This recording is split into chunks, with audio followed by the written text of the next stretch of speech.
This is the A to Z podcast. I'm Zach Jackson. He's Andre Knott at Akron Jackson, at Dre Knott on most of your favorite social media platforms, at A to Z podcast.com, at facebook.com/A to Z podcast. Give us a like over there. Shouts, as always, to Scene, to the Honeymoon Grill, to American Fireworks for helping to make this thing happen, for you guys for helping it to grow.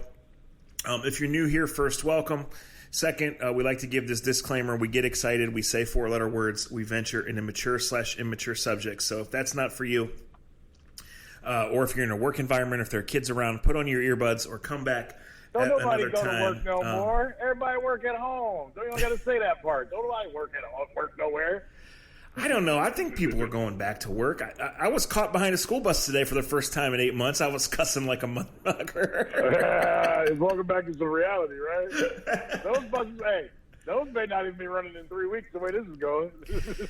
Yeah, you never know. You never know. Yeah. So, but we got sports. We got sports, and we got NFL football in 2 days. The Browns start in 5 days, but in 2 days we're going to have NFL kickoff. You know, Dre, I don't want to say I doubted it. I obviously had reservations. I had, wondered how it was going to go, if it was going to go on time. Everything is a negotiation. Everything has a business side, a political side, however you want to frame it. Things went to the last minute. Football and the NFL in general, they had time on their side, right? When everything shut down in March, they had time, and then all of a sudden we were into mid-July and it wasn't happening. So it was really weird to be at camp early on with no fans, and 3 weeks later than usual. Like, does this feel real? It still doesn't feel, I guess, 100% like a first week of football, right? But you've been back. I mean, the Indians have played 40 games. The NBA is almost down to its final 4 teams. They've been, they gathered back in July. So we can almost say it's different. It's going to be different, but we can almost say sports are back. Yeah, I mean, to the point that this is what sports are going to be for a while. I had somebody pretty high up in baseball rankings say to me last night before our game, he was kind of like, so you ready for this to be our normal next year too? Yeah. And I was kind of like, what? And he was just like, well, he's like, I don't know anything, but I wouldn't be surprised either if all of next season goes the way this season has gone, or if not half of it goes this way, just because of how things are going. And it just was one of those, not shocked. There's not much that can shock you anymore. You know what I mean? When it comes to talking and dealing with 2020. But it was eye-opening as I got ready to do the game. I remember it was kind of stuck in my head like, man, maybe this is the new normal. Maybe this is just how, we do things for another, 6 months, 12 months, 18 months. Well, are 30 baseball teams going to have doors open if there's no fans next year? Right. I can say this. I know, and I don't want to talk out of turn, but I know that there's a lot of excitement that 3,000 fans can go to Browns-Bengals games, those 4 games. Yeah, 6,000, I think. Right. Yeah, and unofficially, I can tell you that I'm pretty sure the baseball teams are capable of doing that as well, but it's not worth opening.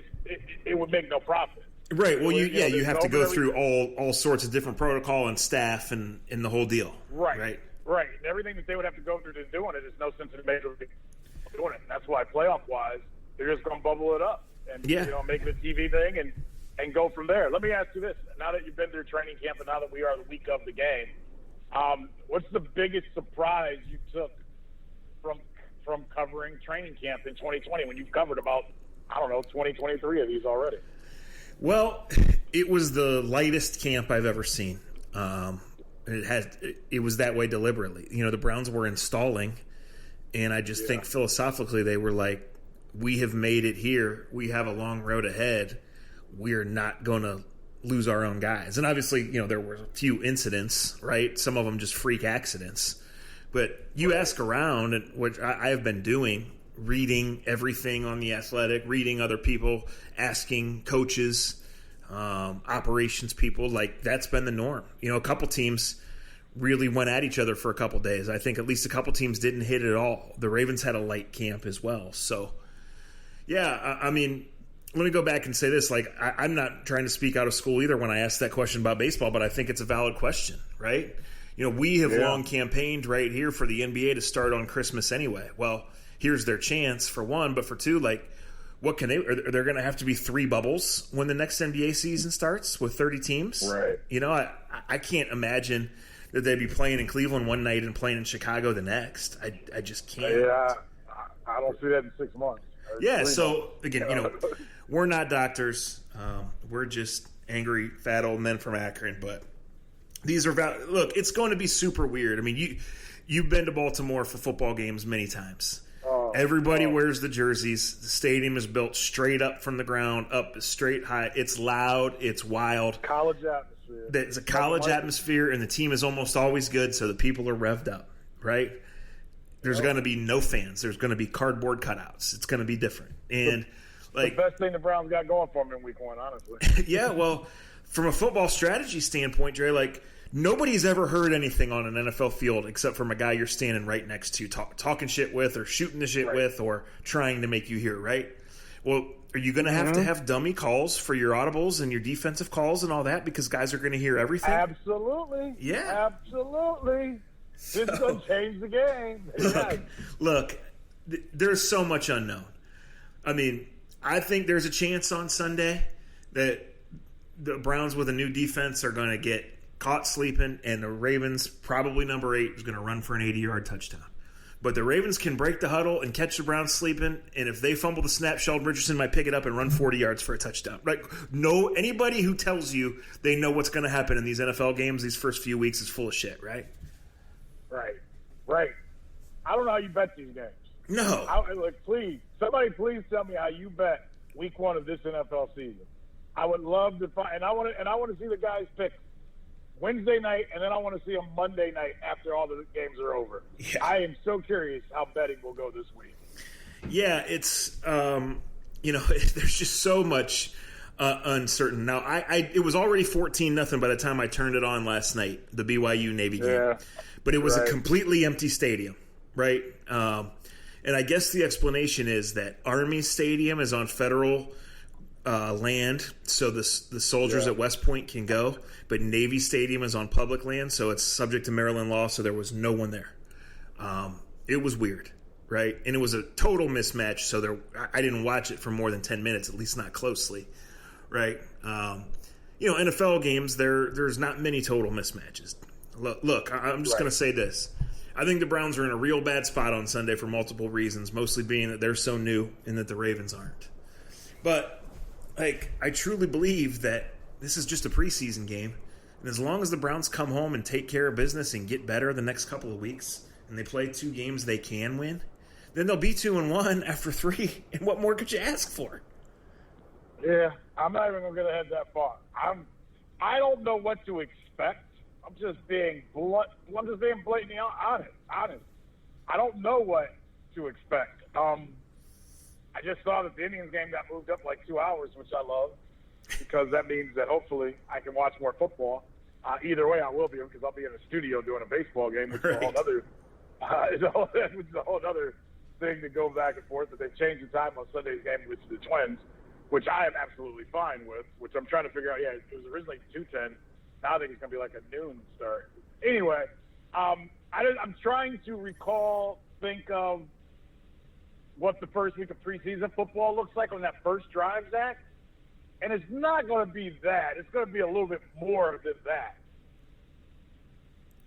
Well, we know in the preseason. Can't be. Yeah. Well, we know in the preseason, Dre, that teams go vanilla, right? You run your base stuff. Yeah. You just go out there. And obviously, these games count in the standings. You're not going to do that, but don't you think there's going to be more vanilla basic stuff early, just until your guys can, especially from the new coaching staffs, until your guys can master that? I was going to say, irregardless of the game counting or not, if you don't know if your left guard, and this isn't calling anybody off, this is for every team. If you don't know how your left guard can pull on the boot to the right, or you haven't seen him do it against live competition and seeing whether a running back will get in his way because the timing's off, or whether the center won't block down quick enough and trip that guard who's coming around. Until you see it, you're going to do the most basic shit that you got in your book. Yes. Until you see, how does my line blow off? Are they blowing off the line together?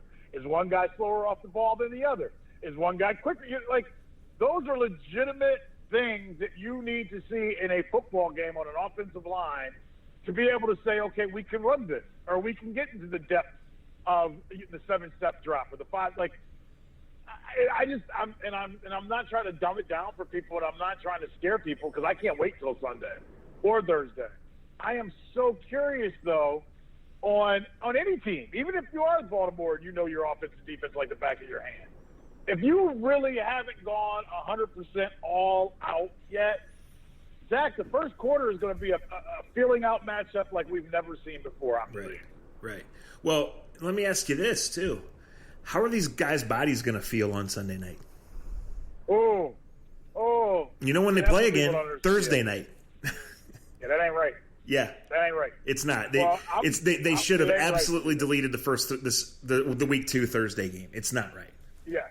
Guys will be limping around till Thursday after Sunday's game. Here's the other thing that I'm worried about. I told somebody this. I keep thinking of, and as soon as I say this name, the light bulb's going to go off. I keep thinking about Brodney Poole. We loved Brodney when he came out of Oklahoma. Smart kid, down to earth, athletic as could be. One of those kids that you draft and you say he's so athletic he can play safety. He can play corner in a pinch. He can be on the nickel. He can be on the dime. And he can run down on kickoffs. And what happened on the first kickoff he ran down in the first preseason game of his rookie year? On the first kickoff of the first preseason game, he got a concussion and he never had an NFL career. He was never the same. Nope. And I bring that up because you have so many guys that have not tackled someone, so many guys that want to prove a point, all legitimate things. So many guys that want to prove they're tough, that they can hit, and they haven't really hit yet. And now you're going to go out there in a real game and start banging heads? Mm-hmm. I fear that we get a couple Brodney, not just the Browns, just in the NFL period, that you're going to get a couple concussions that are so bad, so nasty, that players will never evolve or be the players they should be. And I'm not trying to be the fear factor guy. I love the game. Yeah. There's just a reason why preseason football has existed for as long as it has. Sure. Yeah, and we know there are financial reasons for that. But we know what the gradual buildup is, right? And we know what most teams do right now. They have a joint practice where their starters play, and those starters don't play in that preseason game.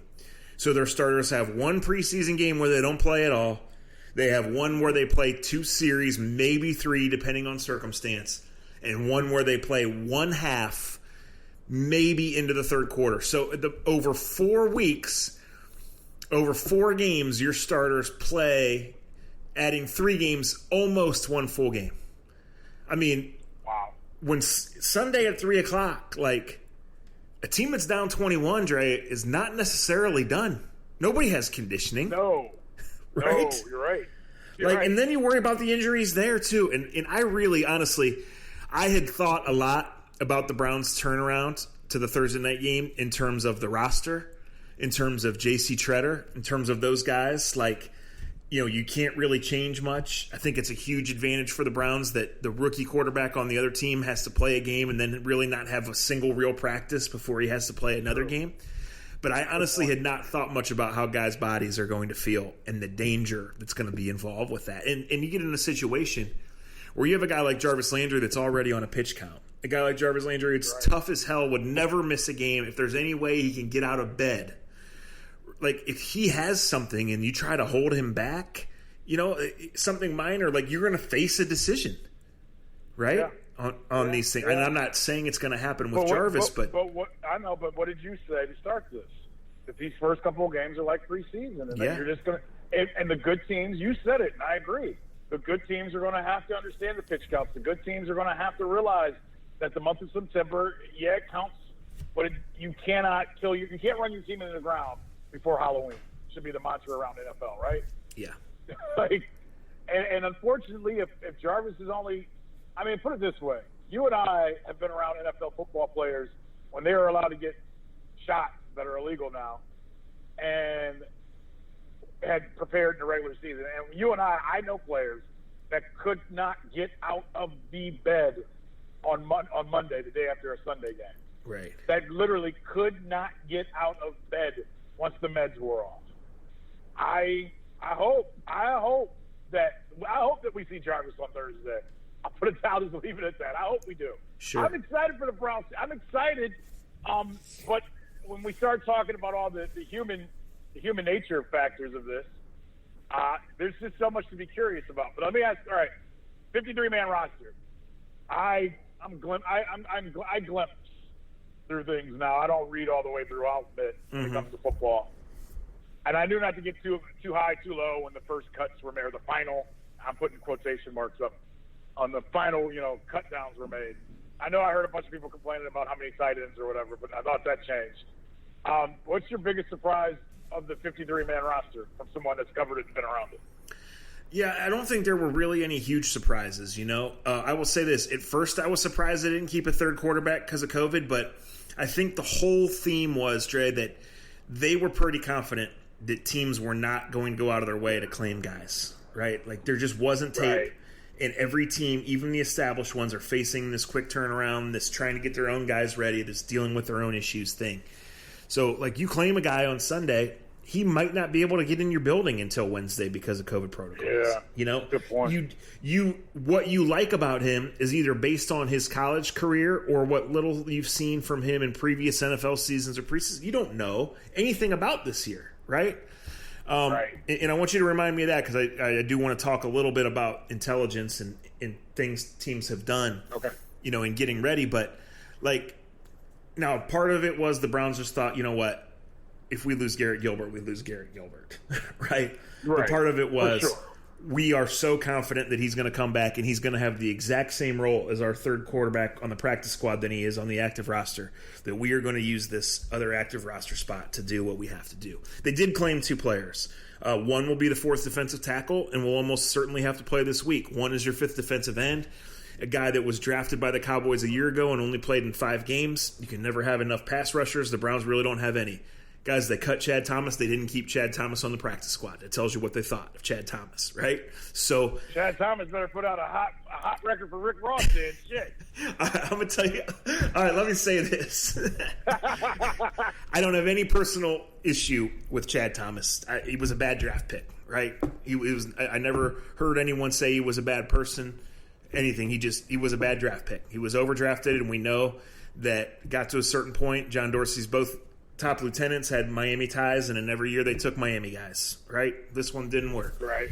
So they draft Chad Thomas, and at his rookie minicamp, he's doing the standard group interview with everybody. And, frankly, you're looking for some sort of story that's outside of the box or unique. Well, I had read about all his music career. I really didn't know about the rap stuff. I was reading a bio where he played 9 instruments. I mean, that's fascinating shit. Like, those are talents that I don't have, that you don't have, right? Absolutely. So I wait my turn for the interview, and I start asking him about this, and he gives a short answer. So I wait a little bit, and I come back, and he gives what was a canned answer, and he says, hey, man, no offense, but, that's been a big part of my life, but I'm here to play football, and football is my focus from here on out, and that's what I want to talk about. And okay, that's fine, Chad, and I totally understand why you would have to say that. So we fast forward a year later. I'm driving down Bagley Road, and I roll up behind this big SUV at a traffic light. Chad Thomas's rap name was Major 9.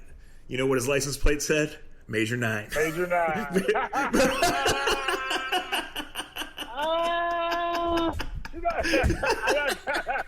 I mean, the kid is talented. Like you said, there is something to being that talented that someone, whether you're into rap music or not, or whether you're into whatever. Yes. Rick Ross is a pretty well thought out of artist in this day and time. And for a kid coming out of college to already have his name down as a producer on a guy that's that big time, that's a hell of a statement. There ain't many people in the country that will ever be able to say that. Now, I asked you, was he a bad draft pick because of who drafted him, or is he a bad draft pick because he was just a bad draft pick?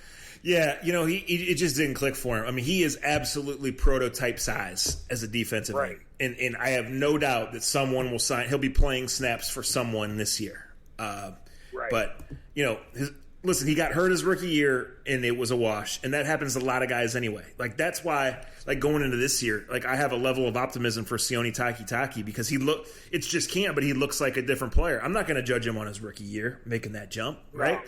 But, like, right. he got to play. Miles was suspended the last 6 games of the year. Olivier was hurt the last 7 or 8 games of the year.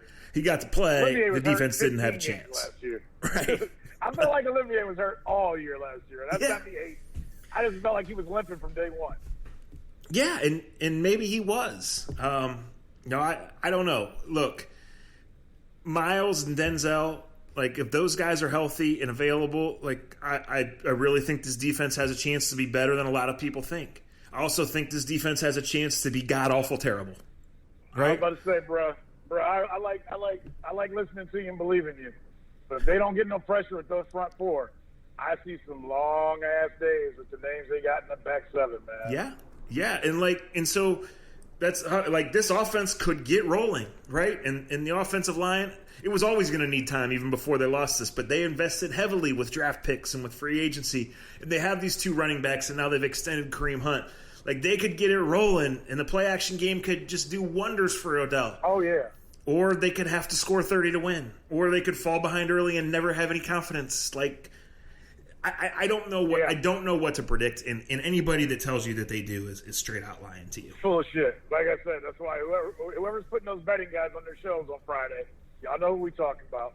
Y'all know y'all stealing money from people. And don't be listening to fat subby wubby from whoever else trying to get you to call that. And this goes back 4 or 5 years. We plead with you guys.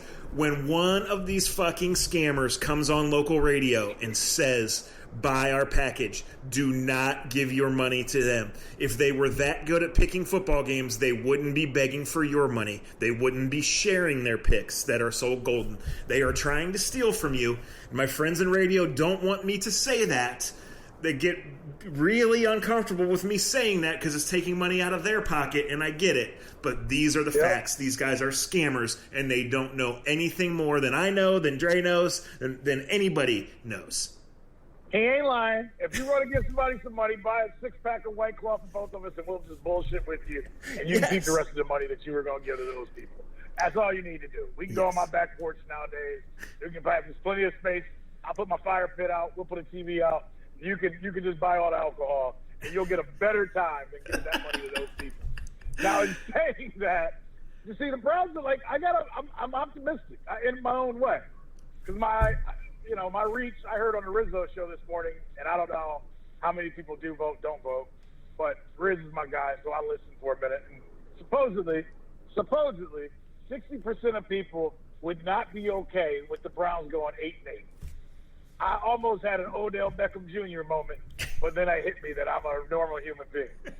How could you not be happy about 8-8?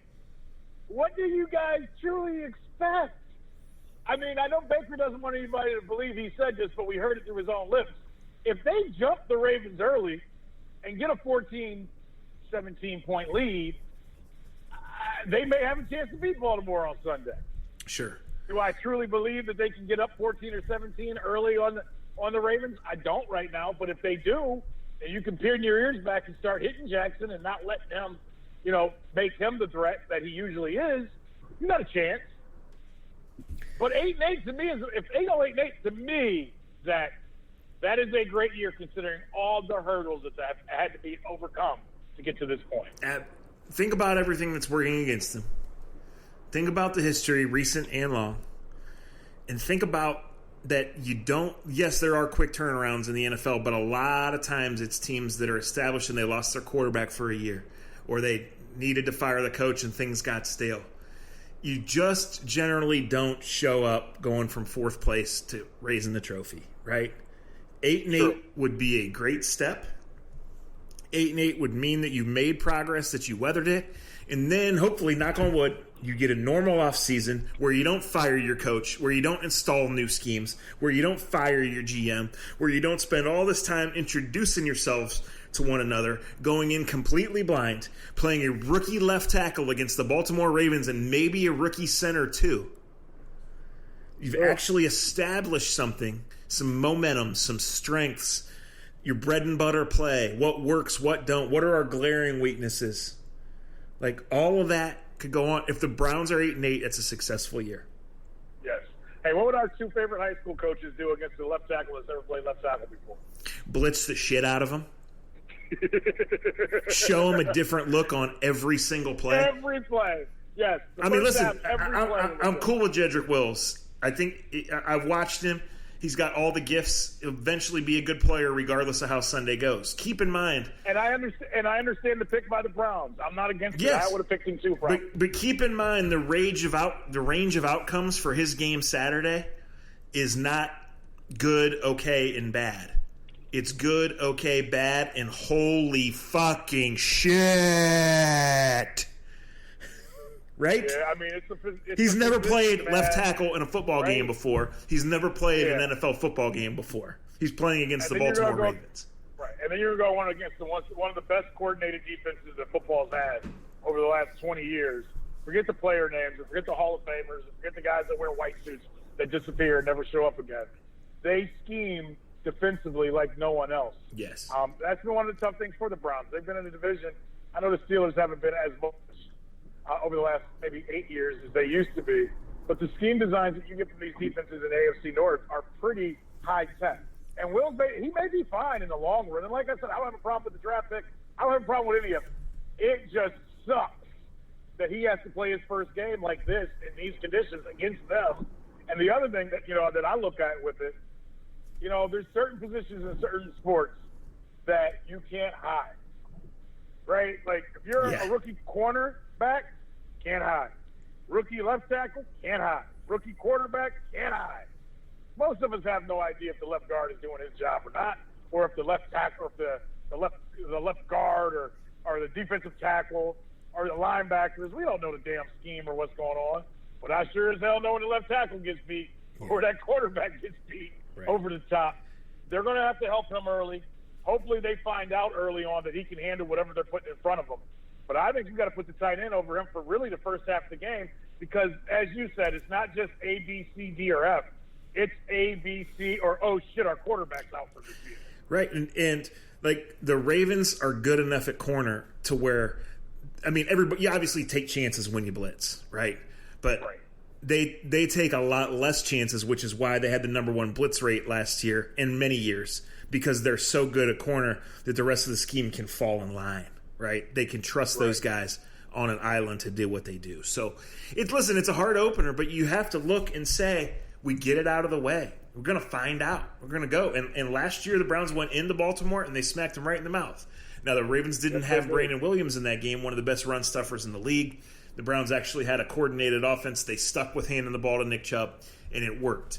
We'll see what happens this week. And then we never saw that again. Yeah, and we never saw that again. So this week, again, is like the first game you're going to erase is the first game of the year.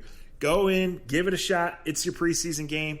Get the hell out, hopefully healthy, and see what happens from there. Right. All right. I want you to go through the intelligence that's gone into making this season work.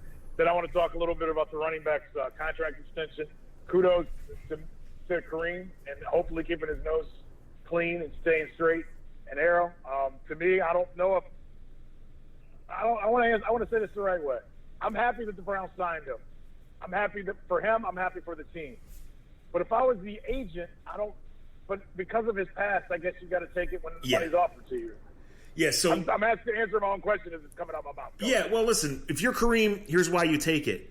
Because you weren't sure you were ever going to make a dime again playing football.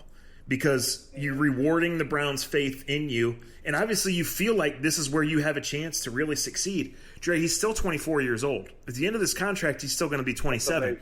If he's Kareem Hunt, top-level NFL running back, he's going to get paid again, right? Yeah, if you're the Browns, you do this because it shores things up. You have the money right now, but it not only incentivizes Kareem Hunt to go out there and run his ass off, but it protects you if he does, because otherwise you might have been in a franchise situation. You might have been worried about having to give bigger, longer-term money to a guy who is on his last strike. We haven't seen details, but you know there's protections written in this contract, right? If Kareem gets in trouble again. I mean, I just think this was a smart move all the way around. I think the Browns have made really smart moves throughout the offseason. I don't love all of them. We could pick them all apart in a different format, and we'll start to do that going down the road. But I think Andrew Berry and the guys in charge have made smart decisions, and I think given the situation They are as prepared for everything as they can be, and I think they smartly understand they're not going to win the Super Bowl this year, and that it's about lining things up for the future. So that doesn't mean you're totally punting on this year. I don't know what your expectations should or shouldn't be. There's a wide range here. But I just think the Browns are looking at, okay, we're going to find out a lot about ourselves this year. And hell, history would tell them internally they're on the clock next year, right? Yeah, that's how it works. All right, now let me ask you this. If I'm Nick Chubb's agent, and it's 3 o'clock on whatever day it is, Tuesday, day after Labor Day, I think I'd be calling Maria right now, Zach, and I'd be asking them what they see their future in the backfield as. And remember, people that are listening to this podcast, I'm calling as Nick Chubb's agent, not as Nick Chubb.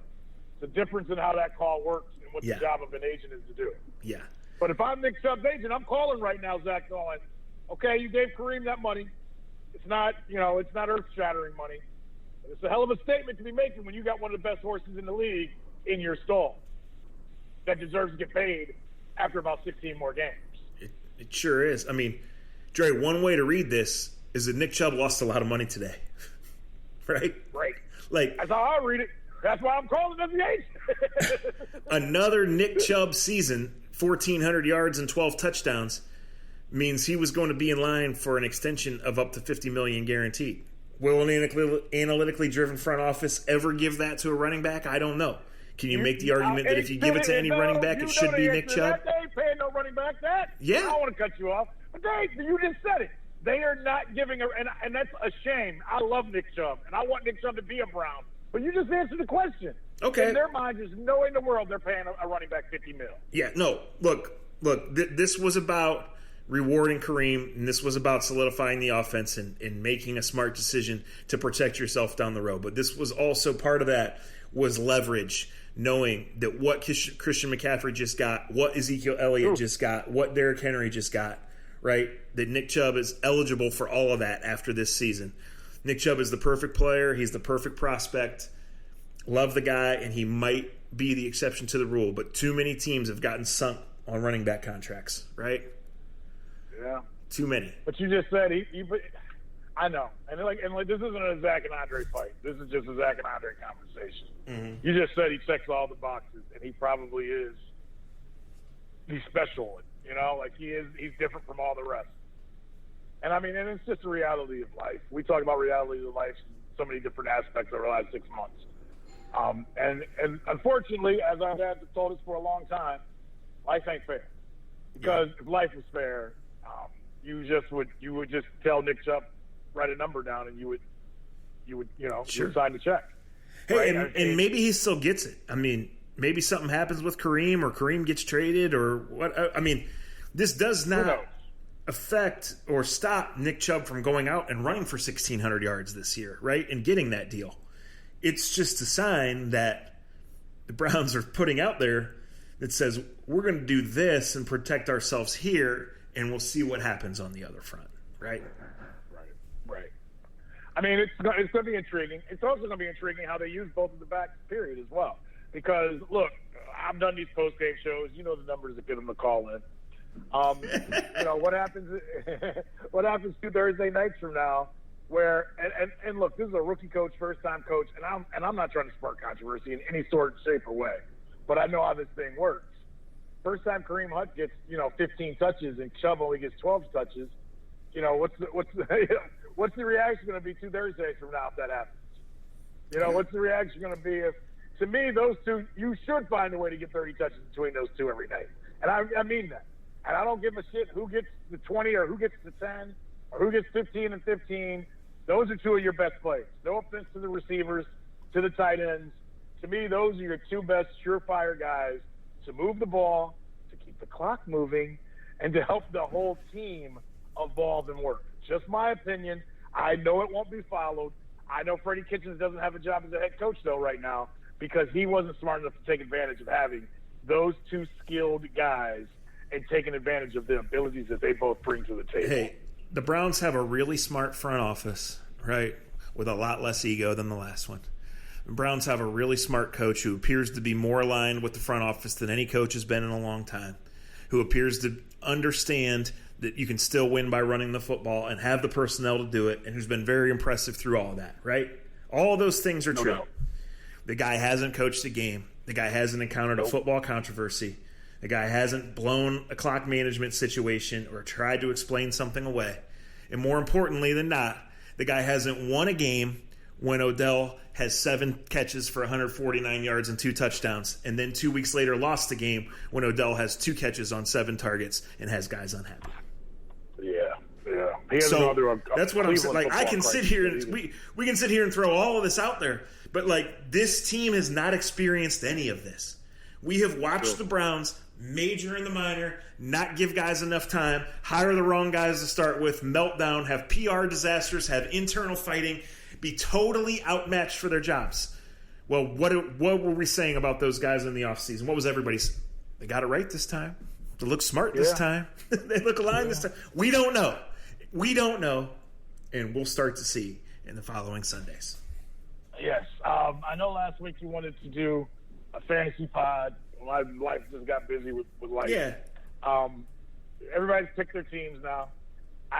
Just like we always tell everybody, nobody cares about your fantasy team. I've caught myself no longer falling in love with my fantasy team the week of the season. So I've looked at the rosters. I know what I have, what we got. I know how we're going to try to win. I know my other team the same way. But maybe it's just how this year has worked out. I'm staying as even-keeled as I possibly can at this moment in time. Well, in the draft you're referencing, where we're the 3-3-0 Galley boys, you knew it was an Ohio draft. Kareem Hunt went in the top 5 rounds. Right. J.K. Dobbins went in the top 5 rounds. Maybe those will be great picks, you know? Neither one of them is a starting running back on their own team, right? Like, hey, but I had to get them. yeah, and you just don't know so much this year. So fantasy football is fantasy football. Look, in terms of what teams don't know, I don't know if you guys saw this on Twitter, but John Harbaugh, the coach of the Ravens, he came out and talked about the Ravens studying the Browns training camp every day, not by directly admitting it, but by quoting the broadcast, by saying that Chubb and Hunt are the greatest duo of running backs that the NFL has ever seen. Harbaugh came out and basically said, that's out there. The Browns have said it, and we got to deal with it. We got to tackle them. Right? Oh, my God. I had a coach from another team text me last night and asked me, do you know so-and-so? And I said, the name sounds familiar, but I don't think I do. Why? And he said, well, he is a coach from a team that the Browns play in the first 4 weeks, and he has read every one of your articles over the last 3 weeks. Oh, my God. And it's not that he was mandated by his GM and head coach. Like, this is what they're collecting information. There's no preseason tape. It kept a lot of guys from getting claimed, right? Like, so they get to listen. They get to listen to Josh Cribbs break it down, bro. 2020, man. Yeah. I hate you and I love you. You're a mean son of a bitch. I tell you, 2020. Well, look, I mean, it's why, like, you know, the Browns practice on Monday was not even open for 5 minutes because of the regulations and because of the storms that came in and hit. Well, Stefanski comes out and offers up that J.C. Tretter practiced, and we'll see they don't have to do an injury report. Of course there's going to be some gamesmanship there, right? I mean, maybe they know he's going to play. Maybe they know he's not going to play.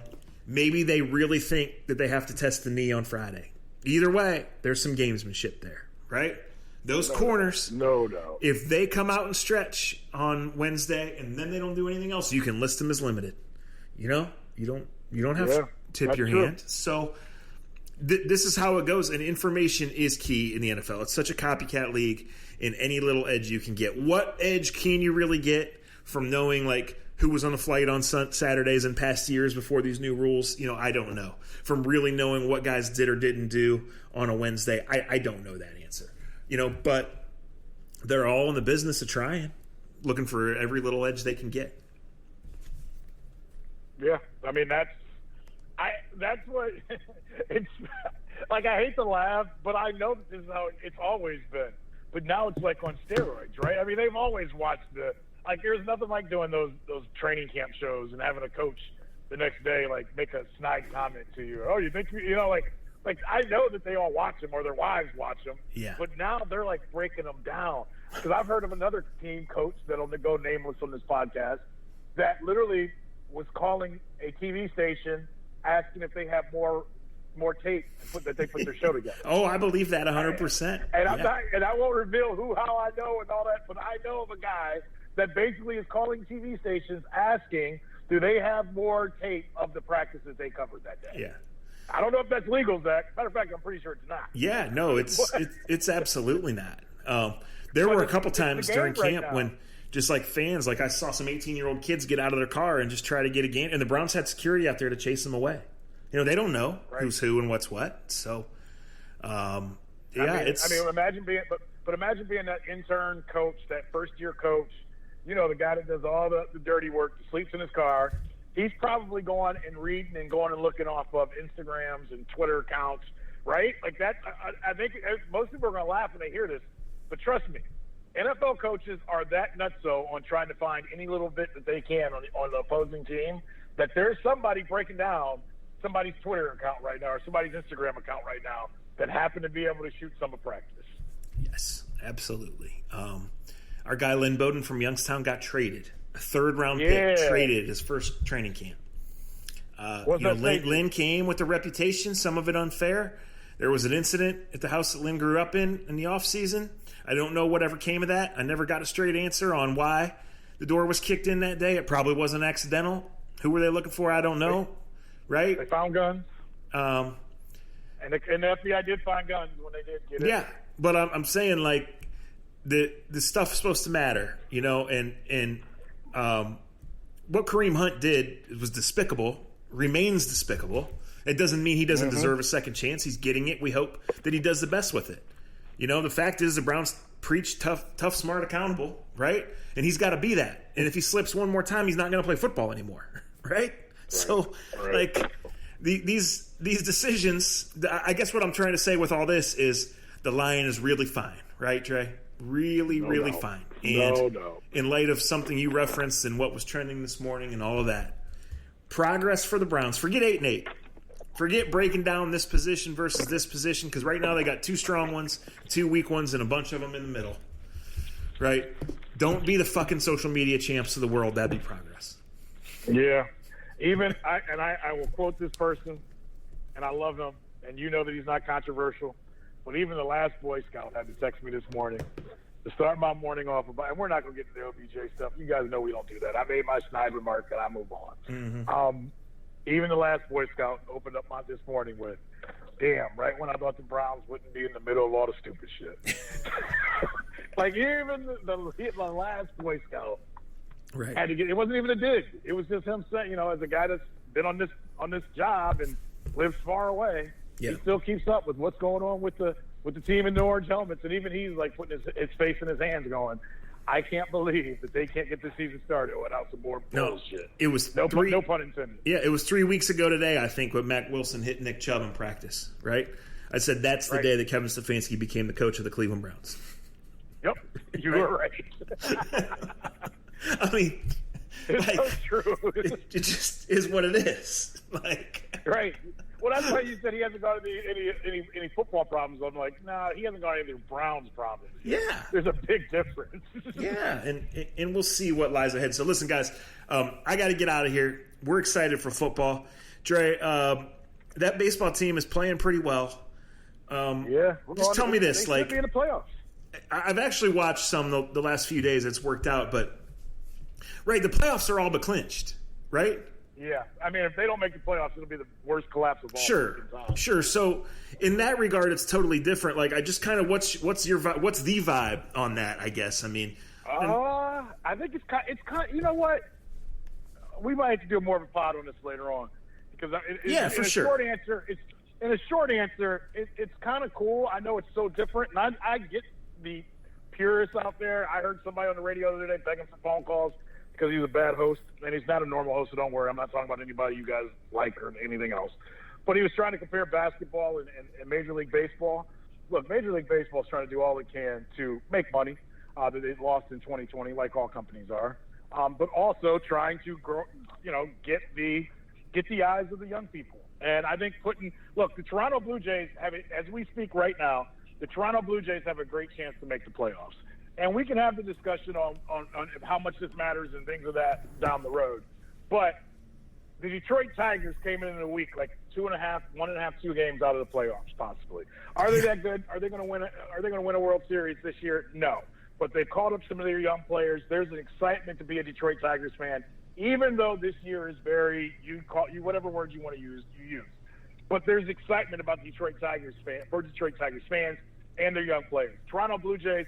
We've heard all this fanfare, and maybe this is and you can answer this and help me with this. Maybe this is part of the problem of selling baseball in the past. You could have a team like the Blue Jays that have all these fun names and these guys that you know, but nobody gave a shit about them in October because they only would go 82 and 82 in normal, or 81 and 81 in normal years. Well, now all of a sudden, if Vladimir Guerrero Jr. and Dante Bichette can come back from the IR, or the list, and he can play in a playoff game, whether they're that good or not, or whether they're just above a 500 team, that's going to put eyes on the TV screen at the young youth of baseball. Look, Mike Trout is one of the best baseball players of all fucking time. Played in like one playoff series. Therefore, the average fan that's not going to watch 9 innings barely has ever seen Mike Trout play a baseball game. You put him in a playoff game or a playoff series and he hits a big home run in a big time, suddenly that average casual fan will pay more attention to Mike Trout. I guess what I'm saying is I know it's different. I know it's not for everybody, but I think what baseball is trying to do may work in getting a lot of young eyes to those TV screens, and hopefully it brings a new energy to the league and a new energy to baseball, period. I mean, tonight, I'm excited right now at 3:13. I'm getting ready to walk into the ballpark. I'm at the stadium right now, and I got to say, last night when I got home, please, Zach did his job. I love where Zach's at mentally and how he's pitching. And it popped up on the screen when it was actually Camino was doing the sports, and I'm sitting there with my wife, and I see Tristan McKenzie's pitching today. Look, I work in this. I do this. I do this for a living. I get, there's a lot of days I'd rather sit at the pool with my kids and not drown. There's a little hip in my step today because I'm excited to see what this kid is going to do when his sports start. He may completely shit the bed, or he may go out and give 10 strikeouts and dance to Biggie in between innings. I don't know. But the kid brings a fun energy to the ballpark that we don't always get. So I guess what I'm saying is these next 3 weeks should be, they're not going to be, March Madness. But I think on September 29th when the playoffs start, you're going to get to see some players that the Zach Jacksons of this world wouldn't sit around at 3 o'clock and usually watch on a Monday afternoon or a Wednesday afternoon. And I think that's a good thing for baseball. I totally agree with what you said there, and playoff baseball to me is good TV. So I'm here for more of it when it starts, like, 3-4 weeks from today? Something like that? Yeah, September 29th. Yeah, so we're like 3 weeks away. Oh, right. That's right around the corner. So, and the Indians have a young team. A lot of people don't know a lot about them. They barely can score, but shit, they don't let anybody score. So, I mean, they would be the Yankees right now are in third place. And the Yankees may not make it. Toronto scored 10 runs on them last night, 1 inning. Tampa Bay's in first place. There's been some cool shit that's happened in this weird year of baseball. Yeah. Well, it's going to be interesting. We haven't barely talked any NBA, but we are about a week from Clippers-Lakers. I know. So, yeah. I'm here for that, too. I'm here for that, too. My nephew put me onto this before the world went to hell. When he was staying with me in Arizona, and he texted to me last night. He said, I told you that Miami Heat team is going to be a problem. He was right. They're fun to watch. Yes, they are. Miami, and you may laugh, Miami may be in the NBA Finals, my man. I'm going to have to adjust my bedtime for Lakers-Clippers, but I'm going to do it. I'll tell you that. Well, like everybody getting mad. Stop comparing, and we got to be quick on this. Stop comparing Giannis to LeBron. Yeah, we'll get into all that. LeBron's whole life's going to be on trial the next 2 weeks. You know that. It's just how it goes in this industry. For sure. Right? For sure. All right. Everybody it's A2ZPodcast.com. Don't be racist. Yeah. It's A2ZPodcast.com. It's Facebook.com/A to Z Podcast, at Dre Knott, at Akron Jackson. Thanks, as always, to Scene, to the Honeymoon Grill, to American Fireworks, AmericanFireworks.com. They're always open. Sunday, the Browns open this season in Baltimore. Sunday afternoon, Baker's going to kneel. 216-578-0092. We'll talk to you later.